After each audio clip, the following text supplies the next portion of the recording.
You talk about the Senate being a barrier for the Democratic movement. Got to change the Senate.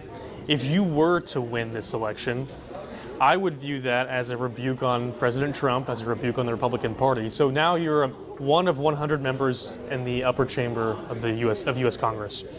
What would you do to fight back against President Trump? So the first thing I would do would actually be on the tariffs. I think we've got to deal with that immediately. My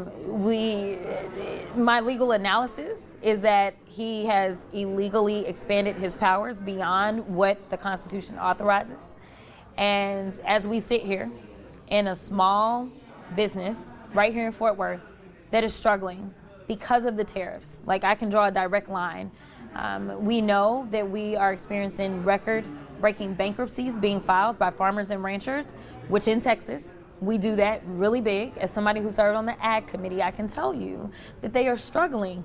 Again, we can draw a direct line to the tariffs as well as not getting through the Farm Bill. And so I think the very first thing that we have to do for consumers as well as small business owners is we've got to make sure that we rein him in on the tariffs. So there have been some plays that have been made on the Senate floor. Obviously not enough votes, very close on the votes, but I think that has to be the very first thing that we do. The next thing for me, though, is voting rights. That's just bottom line. You don't get any other rights unless you have voting rights. And right now, I'm very nervous to see what the Supreme Court will do with the Louisiana case, right? So as we're sitting here wondering whether or not, Section 2 is going to survive, we know that they had already gotten rid of so many other sections. And to be clear, people talk about the legislation in D.C. all the time and how many pages it is. One of the strongest and most powerful pieces of legislation we've ever had was the Voting Rights Act, which is a 5-page piece of legislation. And to have lasted for approximately almost 60 years, that says something, right?